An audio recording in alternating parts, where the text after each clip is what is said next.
Am I on? Am I on? Chris Bukowski, the American Battlefield Trust. I'm here in the Fredericksburg City Cemetery. We're talking about the 160th anniversary of the Battle of Chancellorsville. Like us, share it, tell your friends. You're skipping work, you might as well do it for a good cause and help support battlefield preservation. So make sure that you're helping us out here, spreading the word about all these great things that we're doing. We've got coverage all week long. We're going to have videos here on Facebook, and visit our YouTube page so you can see all the action going on for Chancellorsville. We're going to talk a little bit today live about some of the forgotten actions of the Chancellorsville campaign, conveniently called Chancellorsville's Forgotten Front, a term coined by my good friend and colleague, Chris White.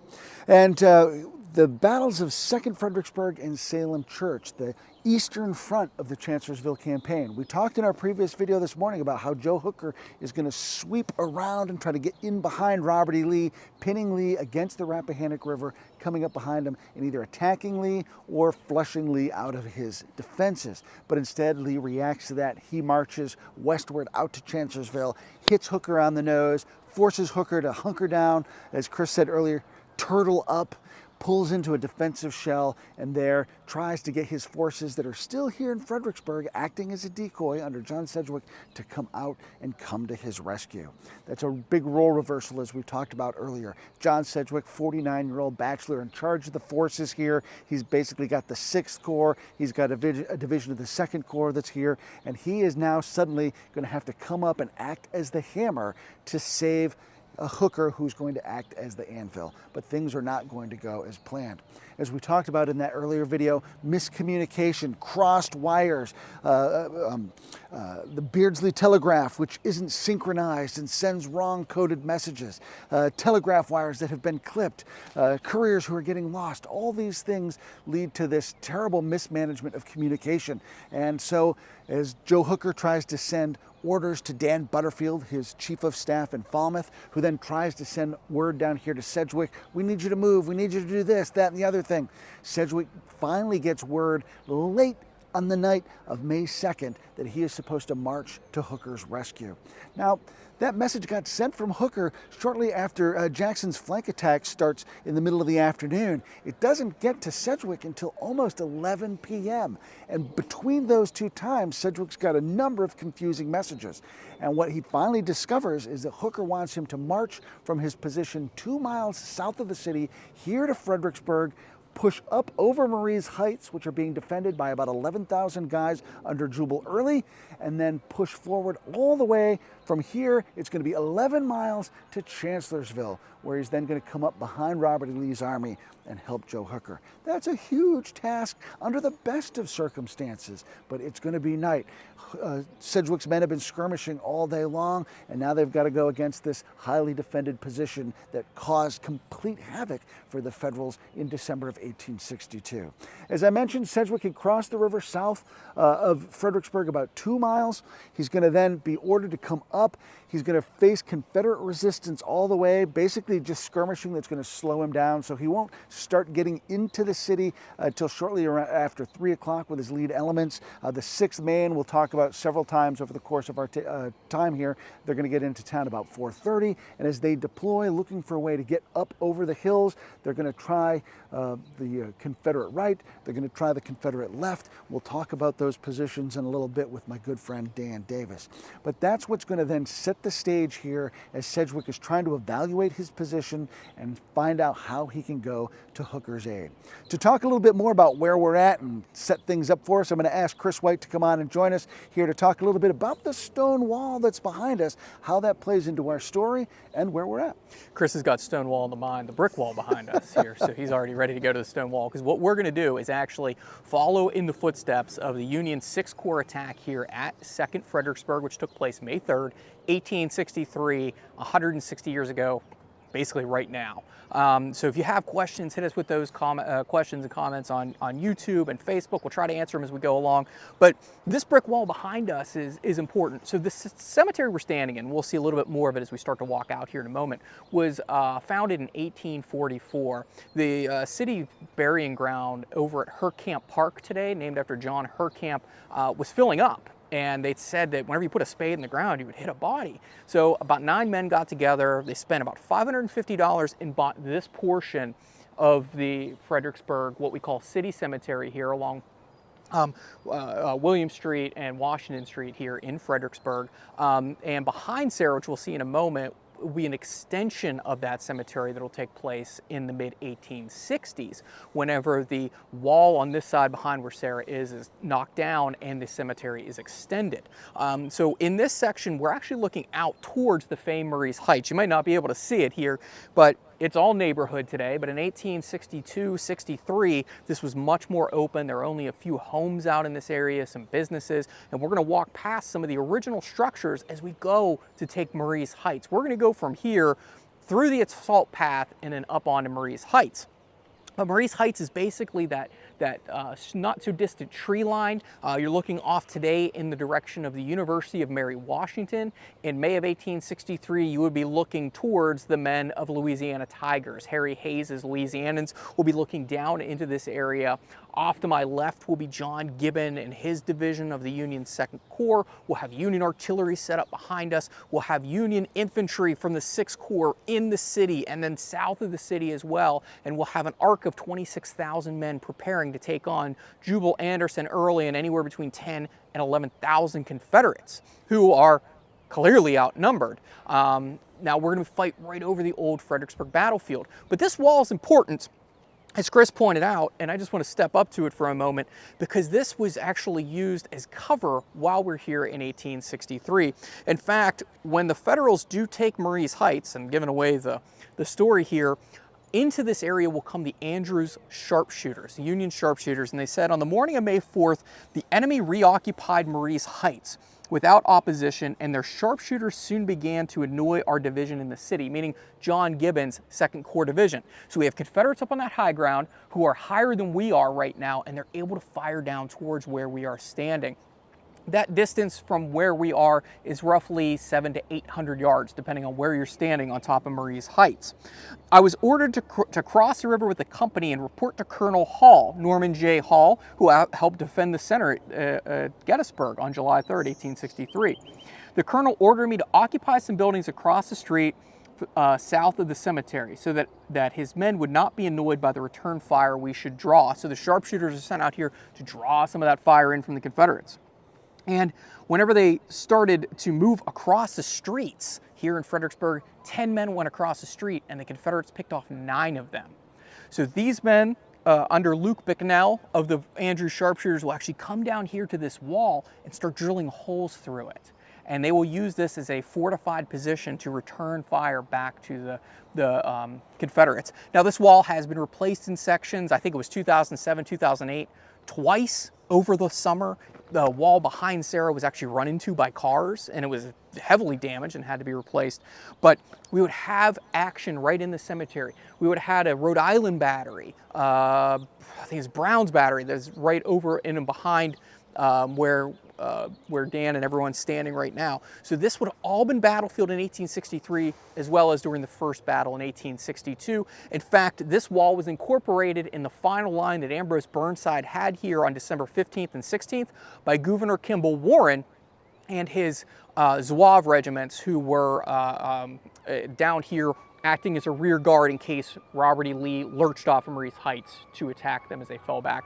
But what I want to do is take a walk through the cemetery and get us moving. So what you're looking off towards now is the Confederate section of the cemetery. The old wall would have been over off to my left. The Ladies Memorial Association between 1865 and 1867 are going to purchase this portion so that they can inter more than 3,300 Confederate soldiers. And I think I had my number in my head. Let me look at my trusty guidebook. 2,184 of them are unknown.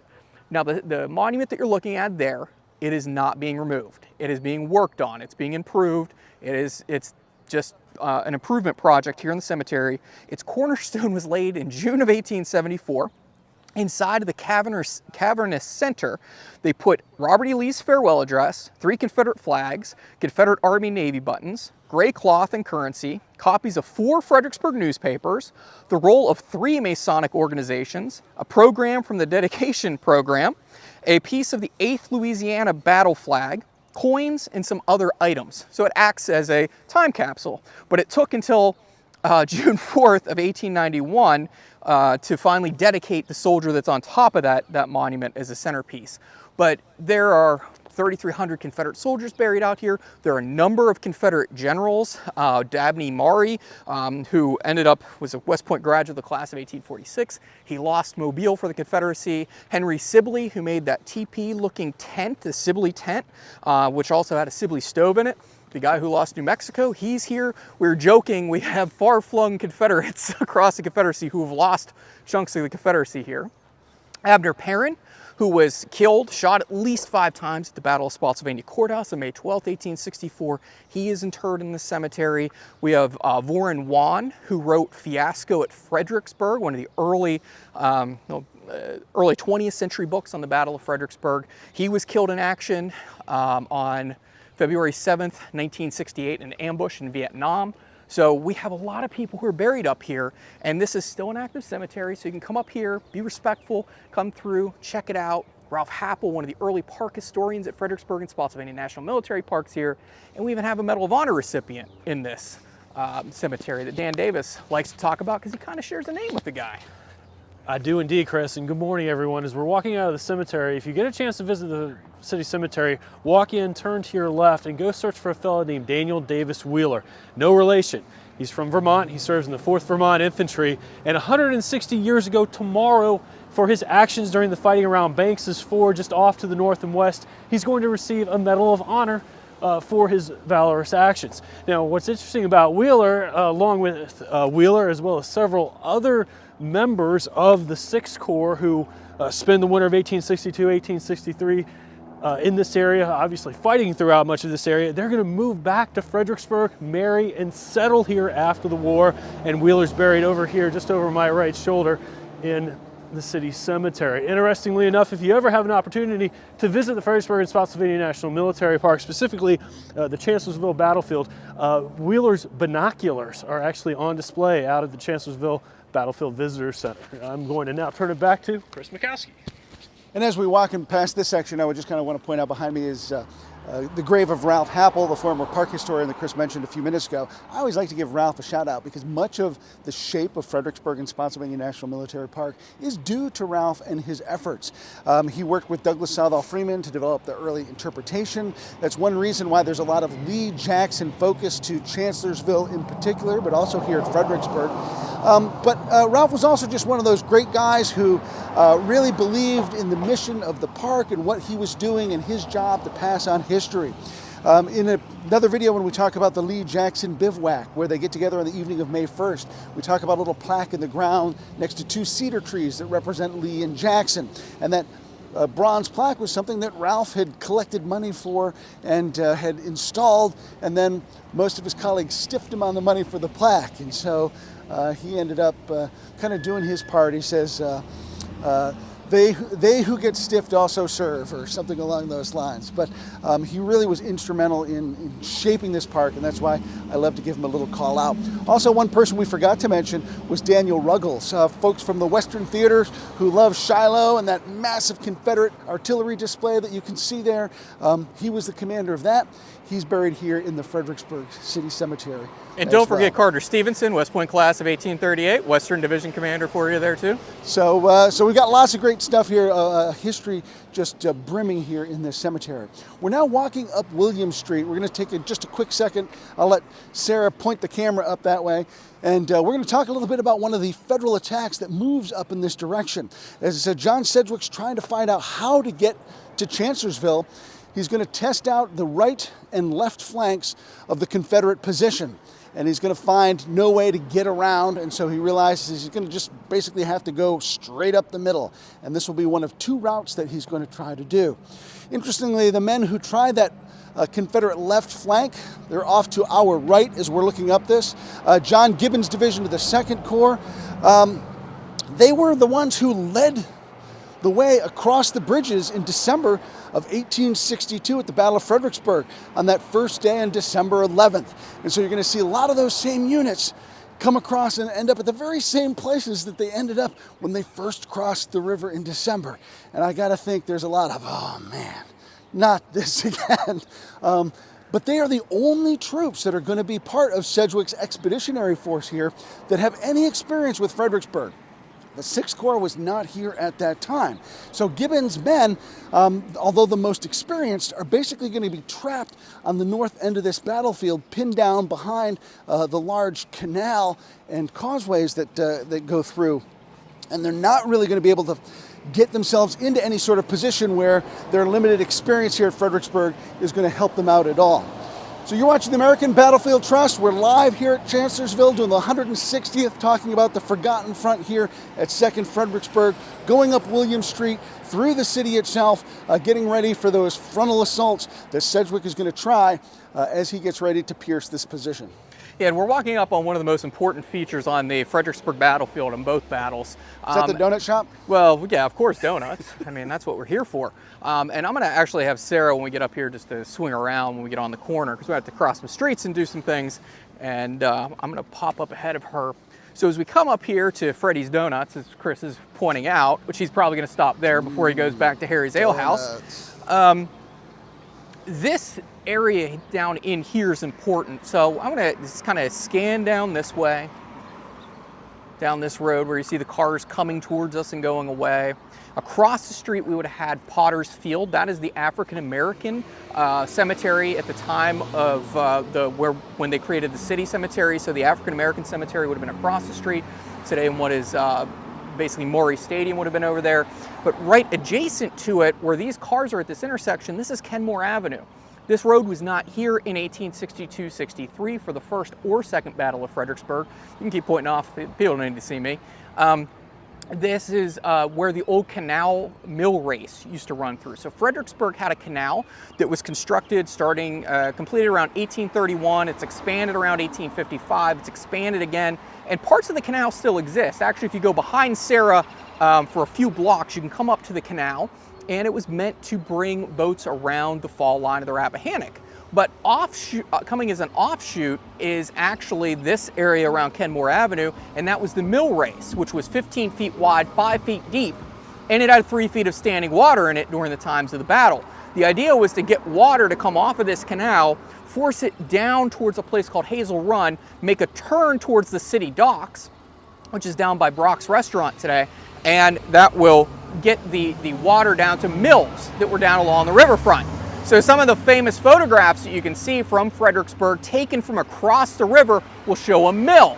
That mill race would have run from past me, down past Sarah, turned and went down. So Kenmore Avenue, which is roughly 600 yards away from the stone wall and Marye's Heights, which is just up the road, this is an important feature. There were bridges that spanned this canal race. The Confederates wisely pulled most of them up during the battles and would leave the stringers across so that the Federals could cross one at a time.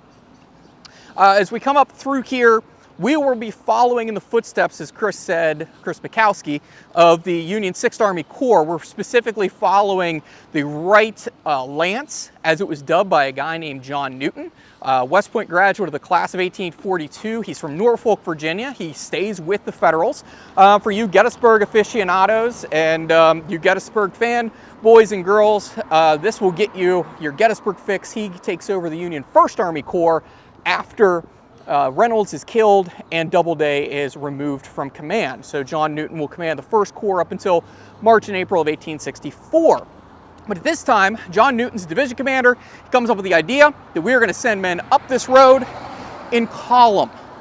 They tried to attack Marye's Heights in the morning in a fog, sending forward the 62nd New York, the 102nd Pennsylvania, the 23rd Pennsylvania goes forward, and it's an utter failure. They're thrown back with heavy losses. Sedgwick's angry. He turns, pulls his hat down, they said, and he rides back towards the rear.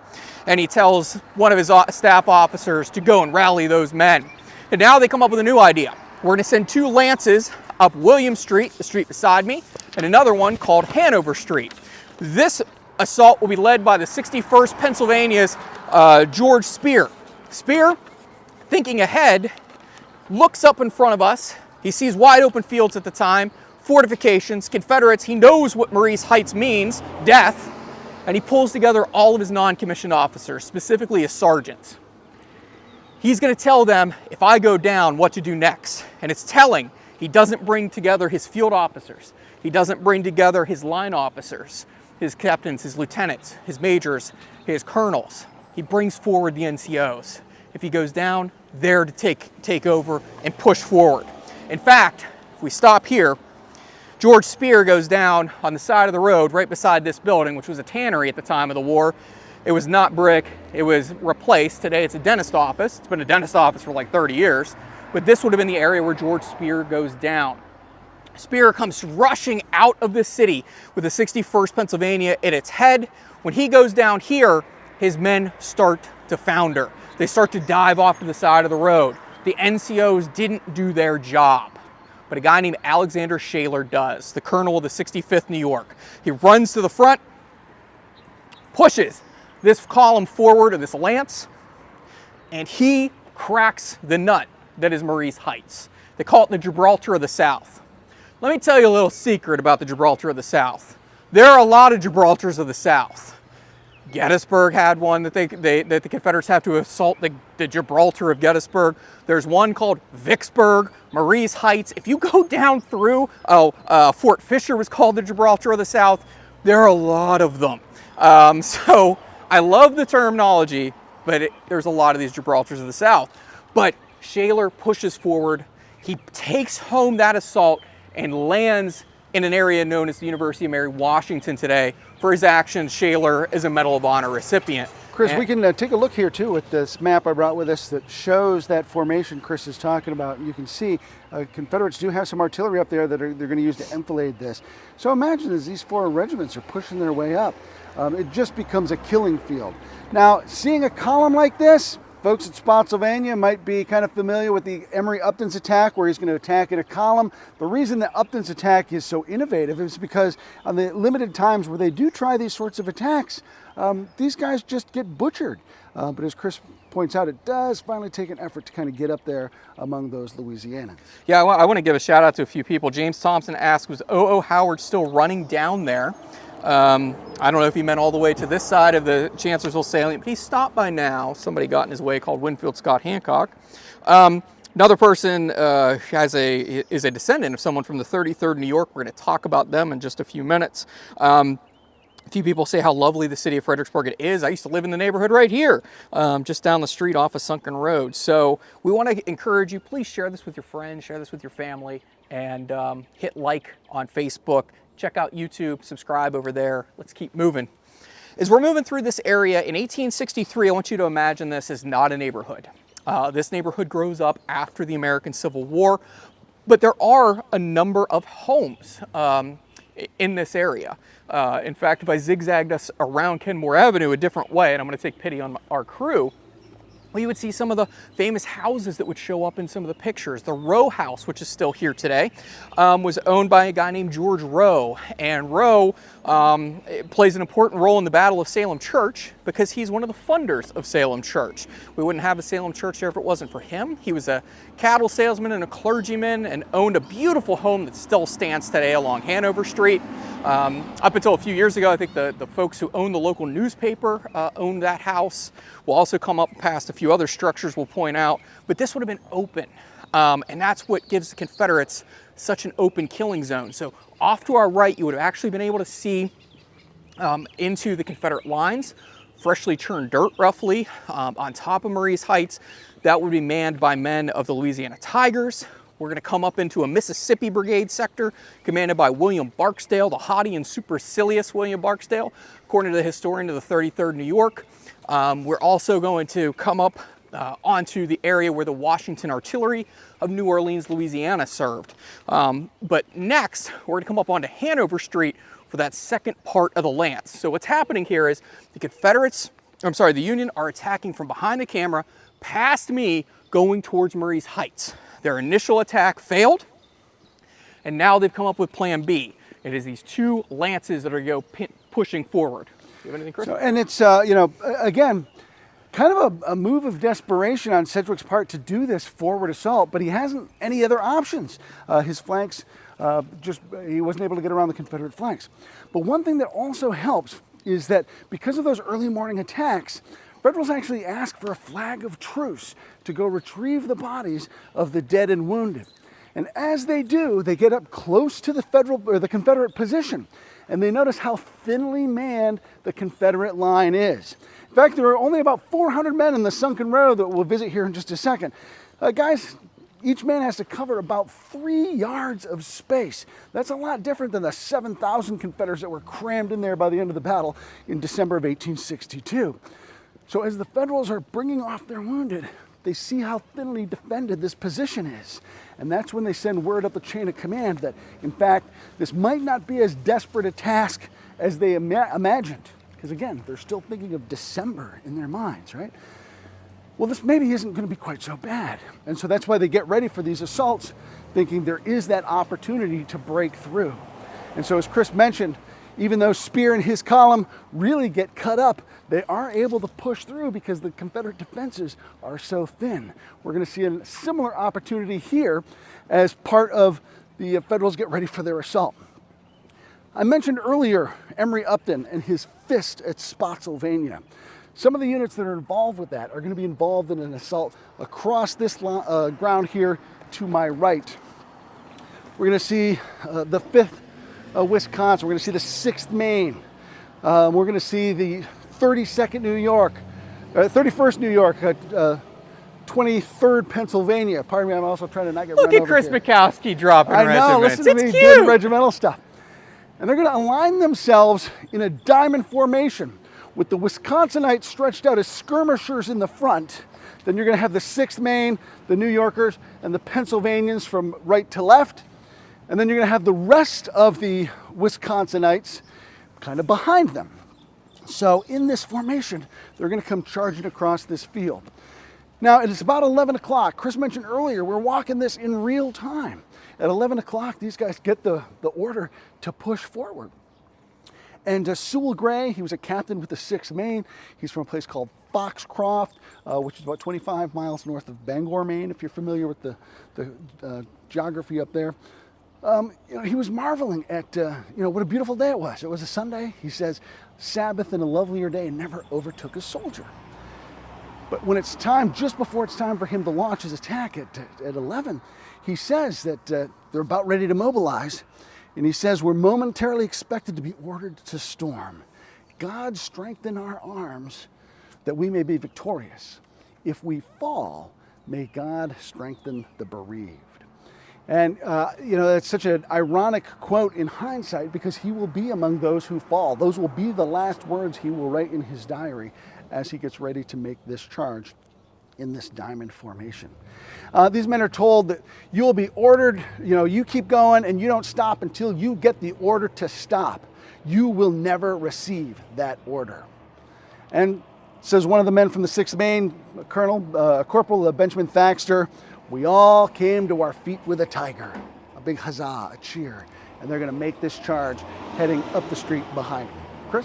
So this is an important place to stop, and I'm going to hand Chris my binder for a moment and grab the camera for liability issues off of Sarah because I'm going to step in the road myself. So looking back in this direction, you'll see the spires of Fredericksburg. You'll be able to actually see that row house off to the left-hand side that I told you about.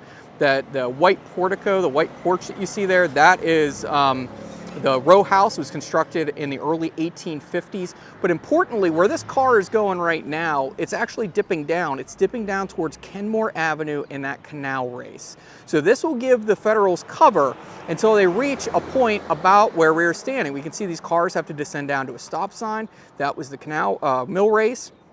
But as these cars start to approach this way, and if Chris Mikowski will step out to the side. I just actually saved you from that white car. I dove out here to keep them from hitting you. This is what we do at the American Battlefield Trust, looking out for each other. But if you look up the road this way from where this Nissan's coming right towards us, you're looking uphill, and that's Marye's Heights. Where that hill reaches its apex or its crest, that is the top of Marye's Heights. And right around in this area, we would have had a home. Today, it is the Sunken Well Tavern that you see there. This would have been the home of Sarah Sisson and her store. It's going to survive 2 battles. After the war, it'll be taken down. The foundation of the basement is roughly the same footing of the original house. But Sisson actually stayed there during the first battle, and when Union soldiers go in that night, they see a woman illuminated by candlelight, and she looked just like she had a crazed look on her face because she had just survived this torrential storm. We're about 105 yards away from the famed Sunken Road. You actually can't see it from where we're standing. Yes, I actually walked out here before and marked it out. That's how much of a Civil War loser I am. And this is the area where the 7th Massachusetts, the 2nd Lance, will come to ground. The 7th Massachusetts, as well as the 36th New York, will come up this road. They will crest past George Rowe's house. They will make it up into this area when Thomas Johns' head of the lance is actually cut off. Johns' lance is stopped here. His second in command, Francis Harlow, is wounded in the stomach. He keeps telling his men to go forward, but the 7th refuses to do so. 2 men will actually be out here as the 7th and the 36th come to ground, and they're going to look forward, and they're going to see that the Confederate line is not as impressive as it should be. There's only a handful of men. In fact, Mississippians from the 18th and 3 companies of the 21st Mississippi are in the road 3 feet apart from each other because they're trying to put up as much of a line as possible. During the First Battle of Fredericksburg, there were more than 10,000 Confederates in this sector. Now we have about 1,200 to 1,500 men who are here. So these 2 of these men from the 7th Massachusetts, as they're going to ground, they look up and they see how weak the line is, and 2 of the men start to go forward to try to get the men to move. And Harlow sees this and tells them, follow those 2 men. And both of those men will be Medal of Honor recipients, because that's what's going to get the 7th Massachusetts and this other lance going forward. But as Chris mentioned, they're going to try to inspire their men, some of these officers. One of my favorite quotes comes from down in this area, and it's first off, it's going to talk about how the men get ready to go forward. Colonel Johns, who was dismounted, told the 7th Massachusetts to load their guns, but not put their percussion caps on top of the cones. He doesn't want men to stop and fire. They fix bayonets, they load their muskets so that they can cap it later on and have those guns go off. But he tells them to not. He said the column moved in mass by 4s at common time, shell and canister cutting through it until we had gotten within 100 feet of the stone wall, when Barksdale's brigade of Mississippians poured in a terrific volley from left and right and checked us for about 5 minutes. The road or gulch was filled with dead, wounded, and dying. Colonel Johns was down, having been twice severely wounded. More than 50 men of the leading company were killed and wounded. Out of the confusion, they said, the clarion shout of Lieutenant Colonel Harlow says, "Forward, boys, forward," as he's wounded in the stomach, trying to get men to move forward. And this line's going to start to lurch forward to try to break through. Over off to my right will be the 6th Maine that Chris has brought up. And my favorite quote comes from a guy named Benjamin Thaxter, and he says, "The boys ran like deer over the plain in search of their prey." And I've often wondered, what kind of deer do y'all have up in Maine? You know, I know what he means by that, They're but fearsome. those fearsome deer, I don't want to be facing them. Chris also talked about Colonel Thomas Allen of the 5th Wisconsin. He's a former Iron Brigader. He was with the 2nd Wisconsin. He served at First Bull Run. And Thomas Allen comes out and stands in front of 5 of his companies who are out here in a skirmish formation. And he's going to tell them, "Perhaps you think you cannot take them," pointing towards Murray's Heights. "I know you can. When the signal forward is given, you will start at the double quick. You will not fire a gun, and you will not stop until you get the order to halt. And you will never get that order." So they're going to take this completely by the bayonet. Now, Spears' head was cut off. Shaler pushes that lance forward. Thomas Johns' head of his spear was cut off. That's being pushed forward by enlisted men.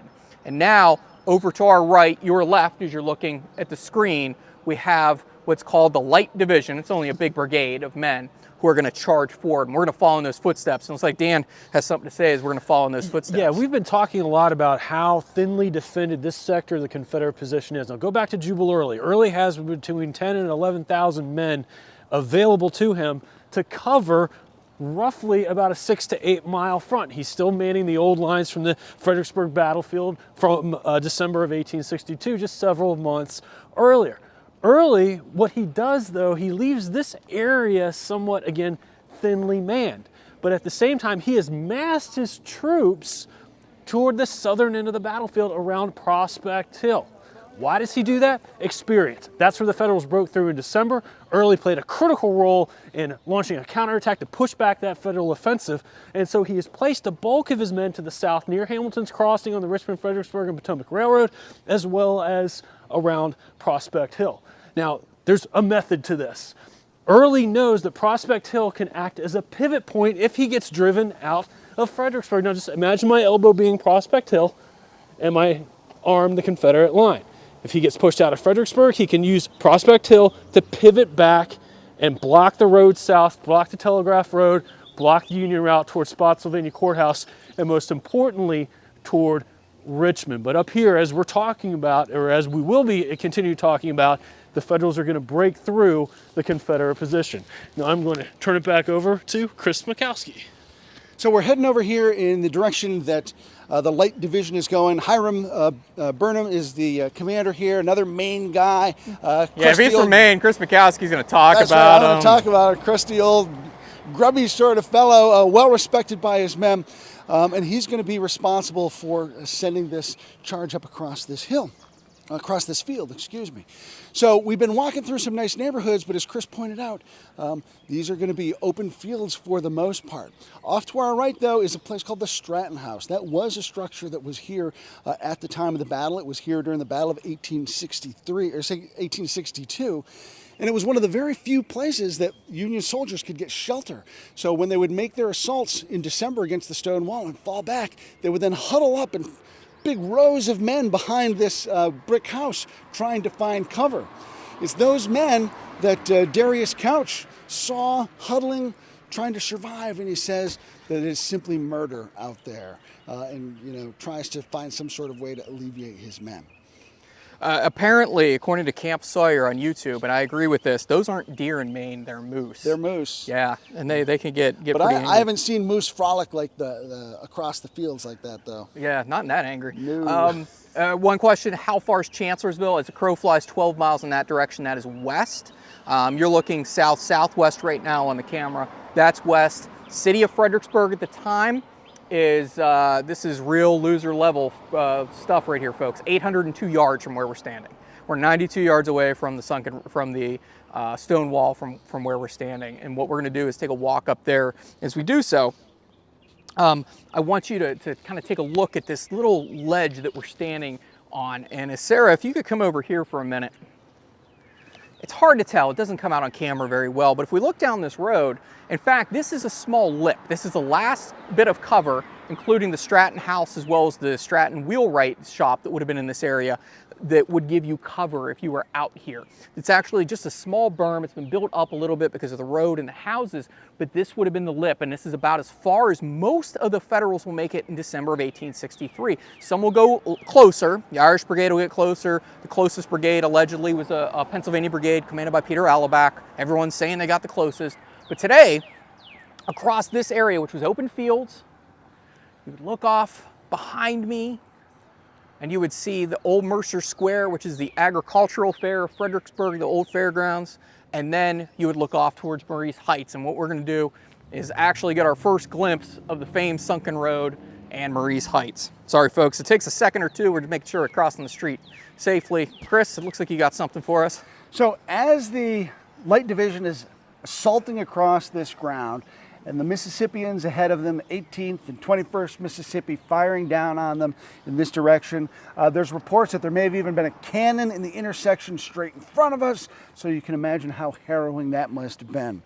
Wainwright Cushing, an infantryman in the 6th Maine, talks about what it was like to be crossing this very ground that we're crossing right now, 160 years later. Grape shot and shrapnel and bullets tore through our ranks, while officers and men were dropping on every hand. It was a race with death, but with all this terrible tension we were under, we kept our formation, the lines closing up as they were thinned by the firing. A little in front of the first rifle pit was a board fence, and it seemed to me that the bullets were splintering every square foot of it as we came near. How anyone could escape being struck in the hail of lead seemed to me a wonder. We went over the fence, under it, and through it. And they make the last push up across this open area. Somewhere in this area, just as we get nearer to the Innes house in front of us, is where Sewell Gray will fall. His men being urged forward, pushing onward. Again, not stopping out here. It's a death trap to stop in this open field. Get across it as fast as you can, get over that wall, and start stabbing with your bayonet. That's the plan, and that's what they do. So it's a real stunning charge here. And we hear that, there are not a lot of bayonet deaths in the Civil War. Well, here the bayonet was used freely as these men get up and over this wall into the ranks of these Mississippians. And they start stabbing. It's a brutal, brutal fight. A lot of hand-to-hand, up-close combat. Sarah, I'm going to stop you before we go up over the wall. Chris? Yeah, so what you're seeing now is our small neighborhood. We've gone past Sarah Sisson's store. The row house was in the distance. The Stratton house is here. There would have been 2 homes down in this area owned by a lady with 3 different aliases, Martha Stevens, Martha Innes, or Martha Farrow. She's going to live in this house here, which was acquired by the National Park Service in the 1970s. And then she had another home known as the Stevens house beside it. That home burns around 1893. She claims during the First Battle of Fredericksburg that she stayed in her house. Quite frankly, it's on the wrong side of the wall. She has no basement. She wasn't here. But she plays that up after the war. And Confederate veterans all want to meet her. Another more well-to-do neighbor built their home up on top of Marye's Heights, and that's who Marye's Heights are named after, and that's the home of Brompton. John Marye, 62 years old during the 1860 census. He has more than $60,000 in personal wealth and more than 700 acres, 300 of them are improved, up on top of Marye's Heights. Another one of those useless Gettysburg facts for you. His son's in charge of the Fredericksburg artillery, Edward Marye. Edward will fire the first cannon shot from a Confederate on July 1st, 1863, firing at John Buford. His Fredericksburg artillery will drop trail west of the town and fire towards Whistler's Ridge. So they fired from there, but that home is a private residence. It's owned by the University of Mary Washington. It's the president's house. So rank has privilege. Down over here, the National Park Service owns this home. As Chris mentioned very quickly before we enter into the Sunken Road, and we need to talk about that for a second. I'll let Chris talk about the different walls. Sure. He mentioned the bayonet. Charles Clark, Medal of Honor recipient on May 4th, 1863 for actions at a place called Banks's Ford. He said there was hand-to-hand conflict at this point of short duration and the enemy was routed. It is not true that bayonets were never crossed during this war. They were used at the stone wall by our men, and after the battle it was found by actual account that 40 of the rebels had been bayoneted here. It's one of the most famous photographs of the entire Civil War. Most people think it's from the First Battle of Fredericksburg. Was taken immediately in the aftermath of this battle, and it shows the Sunken Road along with some dead Mississippians from probably the 18th Mississippi, Colonel Thomas Griffin's 18th Mississippi there. Mississippians, let's talk about them for a second as we make our way up into the Sunken Road. These guys, they are a hard fighting unit. They're one of my favorite ones to talk about because they helped defend the streets of Fredericksburg in December of 1862. They defend here at Fredericksburg in 63. They break open the peach orchard up at in Gettysburg in July. And they are down in this road. They're behind a stone wall. And one man's going to describe that they're firing so much that their guns are starting to foul, meaning they cannot reload them. So he said at one point he tried to throw his ramrod down into the gun and had to ram it up against the wall, and it still wouldn't seat the bullet. So he couldn't get the ramrod out. He fired bullet, ramrod, and all downrange. And if you've ever had a ramrod fired at you, which I have at a Civil War reenactment, not on purpose, it has this real strange sound. It sounds like it's going over top of your head. And then it's followed by a lot of cursing by your sergeant major, who picks it up out of the ground and goes to beat the guy who shot it at you. True story. But this is what you're starting to see out here. It's desperation. We have, to bring it into perspective, the Mississippians firing off in this direction. We have Louisianans behind them, supporting them in the form of the Washington artillery. We have Thomas Johns's lance breaking through. We have down the other side, George Spear's lance now breaking through, led by Alexander Shaler. And now coming up and over top of the wall is the 6th Maine Infantry, the 5th Wisconsin. One man described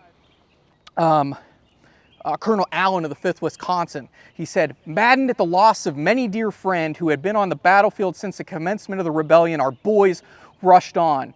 Far in advance of the line of skirmishers, Colonel Allen could be seen with his sword in one hand and his revolver in the other, leading the way for his men. The wall was reached by Colonel Allen, and he was the first to mount the parapet. He had a number of narrow escapes, his clothing being riddled by bullets," said one man of the 5th Wisconsin. Amazingly, Thomas Allen survives this battle. So as we are in the Sunken Road, we're going to take a walk down in this direction so we can kind of see the length of the Confederate position. But before we head from this particular spot, I just want to point out over here behind me, of course, you can see the statue in the background. It's the Angel of Marye's Heights, Richard Kirkland, who after the first battle of Fredericksburg supposedly went over the wall with canteens of water to minister to the Union wounded here. But right here, we're going to see an original section of the stone wall. There's also a stone wall on the other side. Archaeology shows there was stones on both sides here. It was used as a retaining wall to keep things up and out of the road. The wall, as we take a walk down in this direction, we'll see comes in 4 parts. There is this original section of the stone wall, and you can see that it's still being used as a retaining wall. There's a section here behind me that is a reconstructed section of the wall that was done in the early 2000s. This used to be a public thoroughfare. It was owned by the city of Fredericksburg. This road dates all the way back to pre-Civil War times. It was called the Telegraph Road. It was the main road between Washington, 55 miles to the north, and Richmond, 50 miles to the south. I guess we're going to go up on the hill this way instead of down in that direction. That's We're following the Union assault, man. This is how we break the hill. Okay. Yeah, that's true. I know we're heading toward Parker's Battery as my final destination. So anyway, when the city turned over this road to the Park Service, the park did a lot of archaeology to restore the road bed, to preserve it. That's why there's gravel over it, to cover up the original road bed and preserve it. And then they reconstructed the stone wall. They found the original footprints, and they discovered it was not field stone, but quarried stone. It came from a quarry just to the north of us at Aquia. So they brought down quarried stone and reconstructed this wall. And they have 2 sections of that, and it's formidable. It comes up to about your chest. Oh, pardon me as I hit the microphone, pardon me there. Comes up to about your breastbone. It's a foot wide. It's just a really solid piece of defense. And so that's one reason why it really multiplies the effectiveness of the Confederate defenders. Finally, at the far end, there's a section of the wall that was recreated in the 1930s. That was done by the Civilian Conservation Corps when they basically turned this into a park. They wanted to have something here that represented the stone wall. So they used field stone, built that up. It's not as high, it's not as thick, it's not as formidable, but at least it was evocative for visitors so that they could see what a stone wall looked like here along the base of Marye's Heights. Now we're going up the heights themselves. There's a saddle right here between a couple of the heights. And it was through this area that the Union soldiers, after bayoneting the Mississippians, start flooding up onto the top of the hill so that they could then address the Louisiana artillery that's at the top. Yeah, if you think about Normandy, we talk about Saving Private Ryan. We know that it's a work of fiction, but they're going for the Vierville Draw or the Coulville Draw. There were valleys between the beaches and going up into the hillsides of Normandy, and that's where the United States Army is starting to attack over in Normandy. And the same thing happens here. They find this draw, and what it does is it actually funnels the Federals into this basically lowland. So we have Marye's Heights over here on the right. That is where the Marye House of Brompton sits. That's private property. We're walking up onto this side, which is Willis Hill. It's named after Henry Willis, who has a cemetery up here, and from the colonial days. And when the Federals come into that road, they look and they basically see that Marye's Heights is 130 feet high. And how are we going to get up this thing? What's the path of least resistance? There's no Confederates shooting at us. There's this little draw we could go through, and here we go. And that's what's going to lead us up into this area. And this is going to bring us back. There's a trail up here. There used to be a big building up here up until a few years ago. It was called Montford Academy. It was built by a Confederate named Charles Richardson. For you Gettysburg people, he was the guy who was supposed to follow up, his battalion of artillery was supposed to follow up to Pickett's charge. They were supposed to go forward, but William Pendleton puts them in the wrong place against orders. No one can find Richardson, and he doesn't arrive to help support Pickett's division as they go forward in Pickett's charge. But Richardson, after the war, makes his money in pickles, builds a big house up here, and eventually it turns into an academy, and then that academy was purchased back in the 90s by one of our predecessor organizations, as well as some of our partners down here. And we no longer, the house was not here during the battle, so it was taken down. It was made of asbestos, so it was here for a long time before they were able to tear it down. Basically. So we're going to stop over here for a second, look down in. Thank you, Julian, who's watching from the Netherlands, for your donation. And Tim York, our friend Tim York, who appears in one of our series last year. Thank you for loving the series. We really appreciate it. Please share this with your friends and click that subscribe button. But I want to give you an idea. This is how we entered that draw. If you look down below us, you'll see some folks walking. We went around to the camera's left, came up in and around. Now, on top of the heights in 1863, we're here in May, we would have had the guns of the Washington Artillery of New Orleans, Louisiana. They would have been focused on what's in their front. They can't really see what's going down around them. And now, all of a sudden, this big blue wave comes up in this area, and it fans out. They get in behind the Confederates, and the Confederates don't even know that they're there in many cases. So as we go along here, the Union artillery will start to play and start hitting the guns of the Washington artillery. One man said that the siege rifles across the river will start lobbing shells into this area, hit a limber chest and kill 8 men outright and explode that chest up here. A limber chest carries the ammunition for your artillery. But Marye's Heights is a place you can come up to, you can walk along, you can get a view back towards the city. I'm actually gonna get Sarah to flip around so she can get a better view for you. And that'll give you an idea of what's happening. Now, as we get up to this point, we have Federals all in behind us. We have Confederates trying to figure out exactly what to do. And down below us, we have a road that was once filled with Confederates. Colonel Thomas Griffin of the 18th Mississippi, his men will be driven out. They'll actually lose the battle flag of the 18th Mississippi.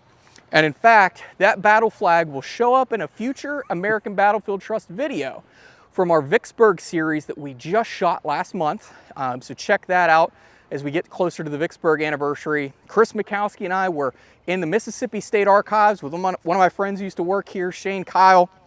And Shane, I'm gonna flip around here, Sarah, so you have a better view. And Shane just let us go wild and start opening drawers. And literally, we're opening drawers. And Chris has me talking on camera at random like we do. And I opened the drawer, and there was the flag of the 18th Mississippi. And I started reading, and I saw 6 Corps tag on top of it. I saw a War Department tag on top of it.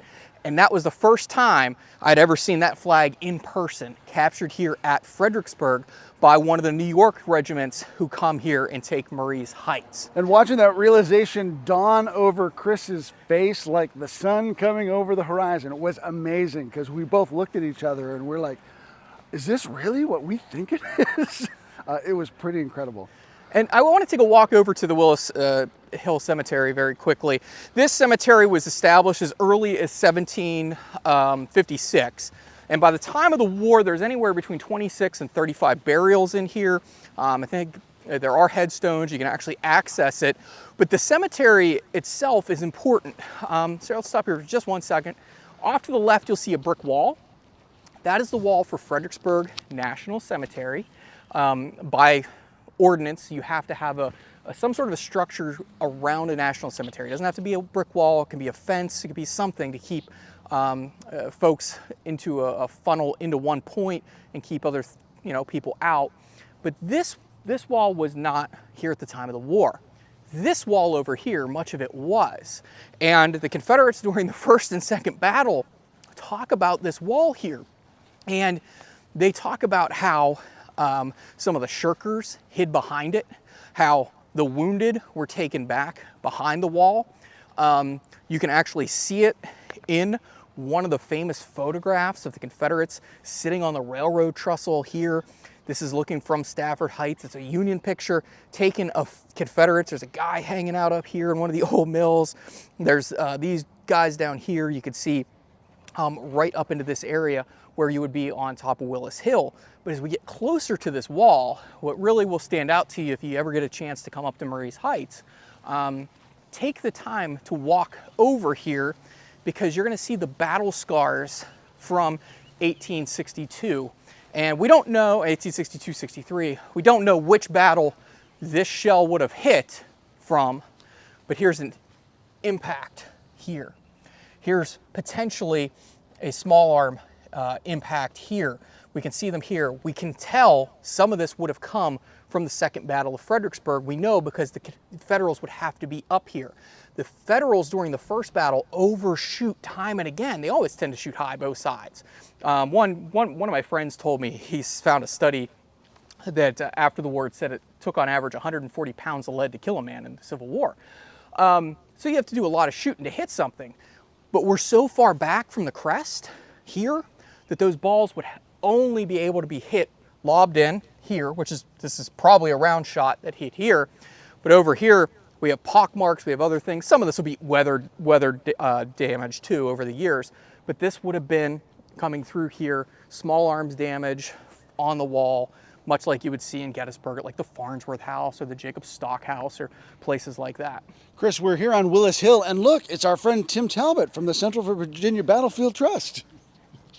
Thanks, Chris. Not only is this historic ground because of 1862 in December and May of 1863, this is historic ground for CVBT as well, because this is the first piece of property that CVBT helped preserve in 1996 into 1997. We were having the opportunity to work with what was then called the the Association for the Preservation of Civil War Sites, which eventually is going to morph into what is now the American Battlefield Trust. But there was an opportunity to purchase this piece of property, and the National Park Service wasn't able to pay more than the appraisal price. So APCWS, CVBT stepped in and helped save this piece of ground, 1996, 1997 era. So we're really happy that that's done here, and to have a piece of Second Fredericksburg as well as the December fighting. So, and Tim's going to join us later this afternoon at Salem Church, which is also a great poster child for the benefits of preservation. That's a battlefield that is lost because there was no modern preservation movement, and that's really going to do a lot to spark preservation. So we'll hear more from Tim when we're out there. As Chris mentioned, it's really important to just come out here, walk around, see the ground for yourself. When you can appreciate the position that the Louisianans were in, they couldn't fire down into the Sunken Road and defend themselves. When the Mainers, the Wisconsinites, they get up here, the New Yorkers, they flood around and they capture most of these guns. They're not able to kind of get away, and so the Louisianans find themselves in this great panic trying to pull themselves out. But even making things worse is there's now going to be some pressure from the south end of the field that we'll be able to talk about in just a second. So everything's converging. Things are finally coming together for Sedgwick in the way that he was hoping. But remember, he was supposed to be in Chancellorsville by dawn, say 6 o'clock. It is now getting close to 11:30, so he is well behind schedule, and he's going to have to then try to consolidate his position when he's up here. I want to ask Sarah to bring up one of our pictures that we have of the 6th Maine flying its flag on the top of Marye's Heights. It is the one piece of good news for Joe Hooker's army in this entire campaign. I like to point them out because, again, as Chris said, if they're Mainers, I'm going to talk about them. So this is a sketch that appeared in Harper's Weekly and really kind of shows off their success here. There's going to be a lot of debate between them and the Wisconsinites about who was really up here, who captured this, who did that. But I think the key point is that there's at least one brief glimmer of hope here for the Federals at this time. But they're really going to kind of waste some time basking in their victory. Chris is going to kind of point us off in this direction here as we keep walking down along the crest of the heights. I look like a third base coach. I'm over here like waving and patting my head and doing everything. So I want to stop here just for a moment. I wanted Sarah to pan back in this direction. We're in Fredericksburg National Cemetery. This cemetery was officially established in 1865, and it will encompass the dead, Union dead, from the battlefields here at Fredericksburg, Spotsylvania, Wilderness, Chancellorsville, the hospital sites around this area. The Confederates, they have 2 cemeteries in the area. One's here in the city cemetery, which you saw earlier in this video, and another one's down at Spotsylvania Courthouse, near the 7-Eleven that's down there. But this is the final resting place of what we estimate at 15,237 soldiers. There may be more in here. We do have a number of identified over here, but you might also see a number, two numbers on a headstone where it might say, you know, 416. That means that's that plot, and then you might see 3, and there are remains of 3 soldiers in that spot. It might be 3 femurs, it might be pieces of men, unfortunately, because what happens is the U.S. Army actually sends regiments down here into the countryside after the war, and their one job is to comb out like skirmishers, like fingers, like combs, to find the dead and bring them back to a central burial location, and that's here. Now, Chris, I'll just point out real quickly, since we can see, these would be headstones where they're identified. Sarah, you don't have to come all the way over here. We can see it from here, but you can see these lower headstones, and they're the ones with the 2 numbers. They're not identified. So the taller ones, you can put the names on there. That's why they're taller. The smaller ones with just the numbers. And so it's really poignant to walk through here and kind of see those sorts of things. Yeah, and I just want to give a couple shout outs here. And before I give the shout outs, this cemetery, there's no one above the rank of colonel buried here. This is what we consider a soldier cemetery, even though you will see a monument to Andrew Atkinson Humphreys. He's the future Chief of Staff of the Army of the Potomac, and his monument was dedicated on November 11th, 1908 at the cost of $23,500. He's atop that monument because his division assaulted here in December of 1862. Now, I'm gonna have Sarah come over this way.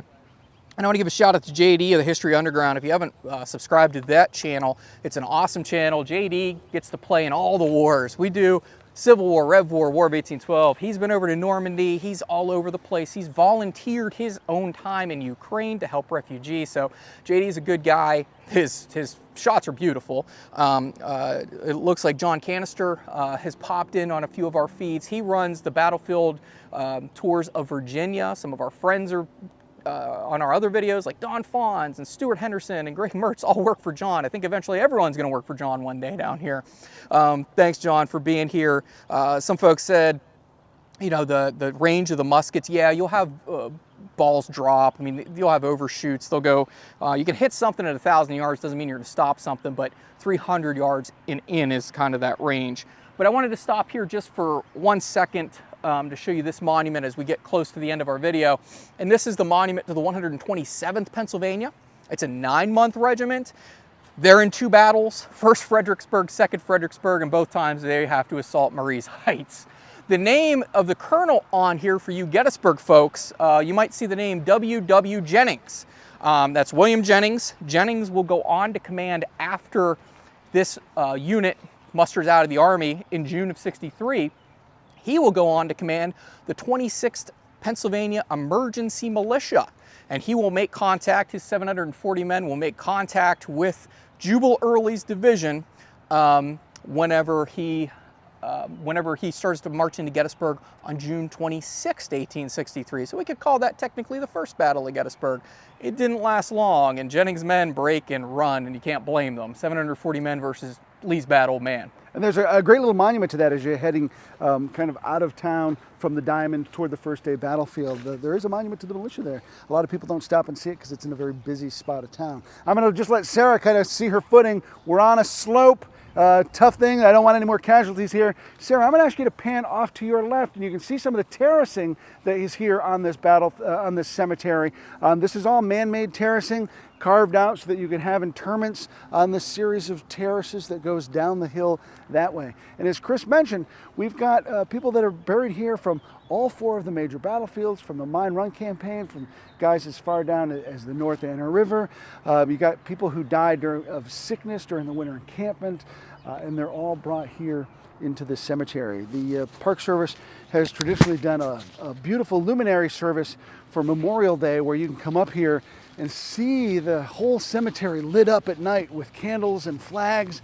Thanks to the help of the Boy Scouts, the Girl Scouts, the Cub Scouts.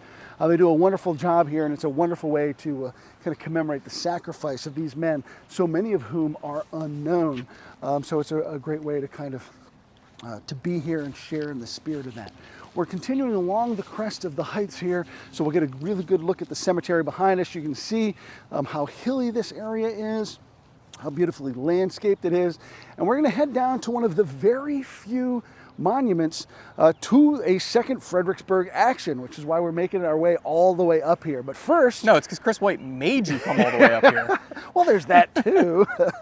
No, it's the only monument to Second Fredericksburg, in fact. I want to stop here for a couple reasons. First off, someone asked if Ryan Quint will be on with us. Ryan will not be, because Ryan's actually leading a tour down below. Ryan's a member of Emerging Civil War, and he's a park ranger here at Fredericksburg and Spotsylvania National Military Park. Known Ryan for a long time now.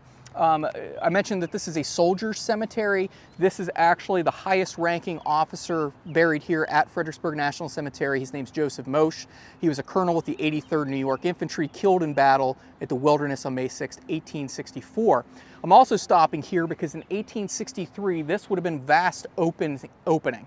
As you look off into the distance, you'll see a smokestack, you'll see smoke, you'll see houses. You'd be looking down into a railroad cut, you'd be looking down into Hazel Run, and you'd be looking across an open plain. And across that open plain would be the next division in line for the Union 6th Army Corps, led by a guy named Albion P. Howe. Howe's actually going to stack his men up in 3 successive waves to come forward. And if Sarah's behind the camera, for those folks who are saying, oh, you should put video over top of this while you're doing this, we're doing this on an iPhone, and the pictures are literally this big, and she found it, and we have to scroll back and forth when we're moving around, so, you know, we try our best out here to bring it to you live. But Howe's men will come across the field, and you'll notice the map that's up there. They're going all different directions. Some are coming towards us where we're standing on Marye's Heights, including the 77th New York, the 33rd New York. Others will be heading off like the Vermonters towards a place called Howison Hill and Lee's Hill, Telegraph Hill. And this will be the next thing that the Mississippians have to deal with. So after those angry Mainers and Wisconsinites, the Badgers come up in here, they now have to get hit from the south. So as they're trying to retreat towards the south, these Confederates, they're hit from that direction. And I want to read you a couple of quick quotes as we come here towards the end. And just to give you an idea of what happened, some of the Confederates claimed that the Union soldiers seemed to be more scared than we are, and some of them seemed to be half drunk. If you read battlefield quotes a lot, men talk about this craze in their eyes and different things of their enemy, and they always talk about them being drunk. And Chris and I are working on a book on Culp's Hill and East Cemetery Hill, and I found a fantastic quote of a guy saying, oh, the Confederates, we found this guy's canteen. It was filled with whiskey and gunpowder, and that's what the Confederates were drinking. And then I go to the other side where there's a Union soldier who's been captured, and the guy said they were drinking from a barrel of whiskey before they went in. So they were drinking a little bit. But the 77th New York, led by a guy named Windsor French, just fun to say, he has a great quote. He said, God called upon this regiment to ascend Marye's Heights and worship him, not with psalm and thanksgiving, but with the musket. Because this is May 3rd, 1863 is a Sunday. He's going to have his men start coming across this area. He's going to spy Windsor French will, the colonel of the 77th. They're going to push across Hazel Run. They're going to start to take some of the heights. And he sees his commanding officer, a guy named Thomas Neal, a West Point graduate from Philadelphia. Neal sees this cannon. French sees this cannon that's been abandoned, and the 2 officers rush towards it. And French draws his sword, not to hit his commanding officer with it, but to touch the cannon. He got the long reach, touched it, and his commanding officer, Thomas Neal, said, it is yours and well earned. So that gun was captured up here. And I'll give you all those stats here in just a moment. Others will talk about coming up on the heights. I want to find one of my quotes for you from the 33rd New York, since we have someone who's with them. He said, the siege guns posted on Stafford Heights fired repeatedly on the enemy's works, doing good execution. One of the shells exploded a rebel caisson at the redoubt near the stone wall and killed 10 horses. After blowing up the caisson, it struck 2 behind him and hurled 8 others down a steep precipice in the rear into a yawning chasm beneath. There's another one who talks about taking on the haughty and supercilious Barksdale. This is a quote that I like to tell, and we're about to wrap up here in a moment. This is a quote about William Barksdale, who's defending the land up here. He said, this is written in 1864 in a regimental history. This is the history of the 33rd New York, and I want you to think about the timing of this. The Civil War is not over. The 33rd New York is a 2-year regiment whose term has expired, enlistment has expired, and they're writing about William Barksdale, what I would call in real time. Barksdale's killed at the Battle of Gettysburg. He dies on July 3rd, 1863. And this guy said, it's one of my favorite quotes, "Here was planted the best of his artillery, supported by the flower of his infantry, under the command of the haughty and supercilious Barksdale, who a few weeks later breathed his last life away on the crimson field of Gettysburg, abandoned by his own men, without a slave even to bring him a cold cup of water." So I looked at that, and I was interested to look into Barksdale's death, because this is kind of interesting. Well, I know they were trying to throw Civil War era shade at Barksdale, but it turns out that a musician from the 148th Pennsylvania, a guy named Robert Cassidy, was there with Barksdale, giving him whiskey and water in his last few hours. So Barksdale's there at the kindness of one of these soldiers, and Cassidy will eventually write to Barksdale's widow and tell him where he's buried on the Gettysburg battlefield, and he is buried in Magnolia Cemetery in Jackson. Yep. We visited his grave not too long ago, Chris and I. But there are 2 markers up here that I like to point out. I know Chris wants to jump on. Yeah, I just want to have, before we look at these monuments, since Sarah's been showing you the landscape, so I just wanted to kind of offer something, a quick observation. And she's showed you here, the Hazel Run Valley is over there, and you know, here's how topography is a key role here. Chris talked earlier about the path of least resistance and the swale that the Mainers and the Wisconsinites came up. Same thing happens over here as Howe's men kind of push forward. And I'll bring up the little map here again. You can see Howe's men are pushing forward across space that's been preserved by Fredericksburg Greens and Central Virginia Battlefield Trust pitched in there. But because of this path of least resistance, the Hazel Run Valley has separated the 18th Mississippi from the 17th. And because they're a little further back, that creates this gap that allows these guys to kind of get up on the flank. So coming up out of that valley, up over this crest, the topography is one reason why the Confederate position, which was so strong, also becomes so inherently weak and begins to collapse in on itself. Chris? Yeah, and I just wanted to mention that Barksdale story that I told, it's on Emerging Civil War. It's in one of our books that we wrote about the second day at Gettysburg. But you can actually see Barksdale's last moments via a virtual reality app, or augmented reality app that the American Battlefield Trust has for Gettysburg.